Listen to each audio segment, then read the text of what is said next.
Israel America में साझा हमले में ईरान के राष्ट्रपति और सुप्रीम लीडर खामेनेई को भी निशाना बनाने की कोशिश की। इजरायली राष्ट्रपति भवन और खामेनेई के ठिकानों पर 7 मिसाइलें दागी। हालांकि ईरान का दावा यह है कि हमले में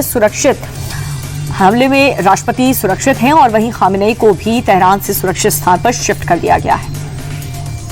ईरान ने भी इजरायल पर जवाबी हमला शुरू कर दिया। ईरान ने इजरायल पर 400 से ज्यादा मिसाइलें दाग करके पलटवार किया है।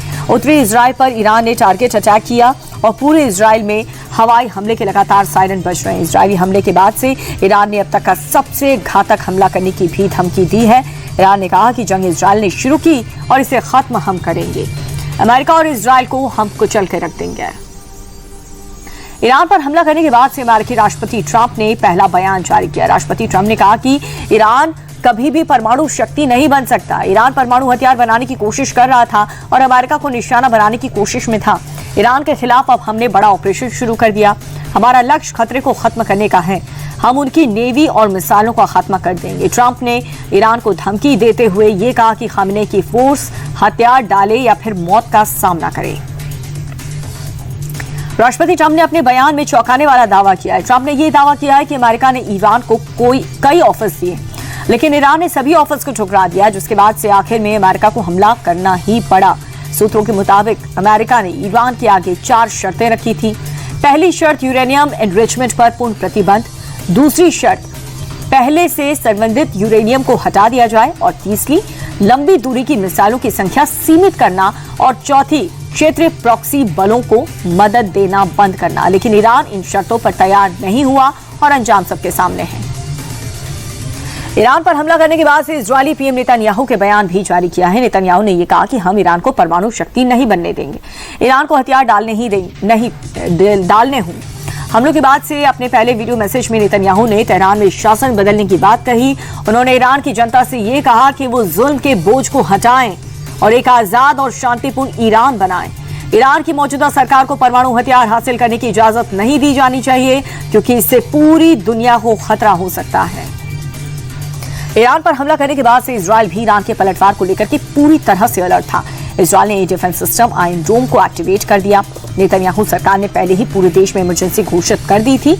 एडवाइजरी जारी करके लोगों की सुरक्षित स्थानों पर जाने के लिए कह दिया था। स्कूल कॉलेज बंद और सार्वजनिक कार्यक्रम पर भी पाबंदी लगा दी गई थी और साथ ही सभी उड़ानों को रद्द करके एयर स्पेस भी बंद कर दिया था। इस हमले के बाद से अमेरिका भी अलर्ट मोड में आ चुका है। कतर की अमेरिकी एम्बेसी ने अपने सभी कर्मचारियों को सुरक्षित जगह पर शिफ्ट कर दिए। दूतावास ने अपने नागरिकों को भी अगली सूचना तक ऐसा ही करने की सलाह दी है और वहीं इस हमले के बाद से पड़ोसी देश भी अलर्ट हो गए। इराक ने भी अपना एयर स्पेस बंद कर दिया है।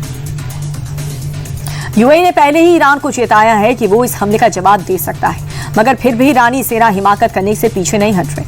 ईरान की मिसाइलें अमेरिकी एयरबेस को निशाना बना रही हैं और इस वजह से गल्फ देशों में धमाके सुनाई दे रहे हैं। यूएई ने फिर से 2 टूक शब्दों में कहा कि वो इस युद्ध को इग्नोर कर रहा था, लेकिन अपनी नागरिकों की सुरक्षा के लिए यूएई कभी भी पलटवार कर सकता है।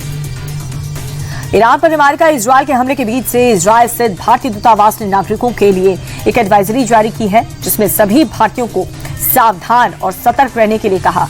बेवजह घर से बाहर और गैर जरूरी यात्रा करने से बचने की सलाह दी गई। जॉर्डन स्थित भारतीय दूतावास ने भी नागरिकों के लिए एडवाइजरी जारी की है। उधर इजरायली एयर स्पेस बंद होने से एयर इंडिया की दिल्ली से तेल अवीव की फ्लाइट्स को मुंबई डाइवर्ट कर दिया गया। मिडिल ईस्ट की जंग पर भारत में सियासत शुरू हो चुकी है। असदुद्दीन ओवैसी ने पीएम मोदी के इजरायल दौरे पर निशाना साधा। उन्होंने पूछा कि जंग के हालात में इजरायल जाने की क्या जरूरत है। ऐसे में नाजुक समय पर अगर आपका विमान फंस जाता तो क्या होता। इस दौरे ने भारत के स्टैंड को एक तरफा कर दिया, जो कभी ना था। इजरायल ने इस दौरे का ग्लोबल फायदा उठाया। पीएम का दौरा कवर करने गए कई पत्रकार और क्षेत्र में रह रहे भारतीय लोग फंस चुके हैं, उन पर क्या स्टैंड है। प्रधानमंत्री मोदी ने राजस्थान के अजमेर से सर्वाइकल कैंसर की रोकथाम के लिए देशव्यापी मुफ्त HPV टीकाकरण अभियान की शुरुआत की है। अभियान के तहत 14 साल की बच्चियों को मुफ्त टीका लगेगा।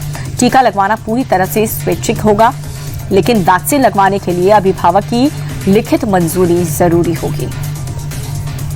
पीएम मोदी ने अजमेर से राजस्थान को एक बड़ी सौगात दी है। 16,686 करोड़ के विकास कार्यों को शिलान्यास और उद्घाटन किया। इस दौरान पीएम मोदी ने कहा कि ये प्रोजेक्ट राजस्थान की जनता की सुविधा बढ़ाएंगे और युवाओं के लिए रोजगार के अवसर पैदा होंगे। साथ ही पीएम ने अजमेर को आस्था और शौर्य की धरती बताया। पीएम ने कांग्रेस पर निशाना साधते हुए ये कहा कि 2 साल पहले भारतीयों में भ्रष्टाचार और पेपर लीक की खबरें छपती थीं। अब राजस्थान में पेपर लीक पर लगाम लगी, दोषियों पर सख्त कार्रवाई हो रही है। आंध्र प्रदेश के काकीनाडा से एक बेहद दर्दनाक खबर आई है। बेतलापेरम में गांव में पटाखा यूनिट में भीषण धमाका हुआ। हादसे में अब तक 20 लोगों की मौत हो चुकी है, जबकि कई लोग गंभीर रूप से घायल हो गए। बताया जा रहा है कि धमाके के वक्त धमाका इतना तेज था कि आसपास के इलाकों में भी दहल उठा। राहत कार्य जारी है, लेकिन मलबे की हालत देखते हुए मरने वालों का आंकड़ा अभी और बढ़ सकता है।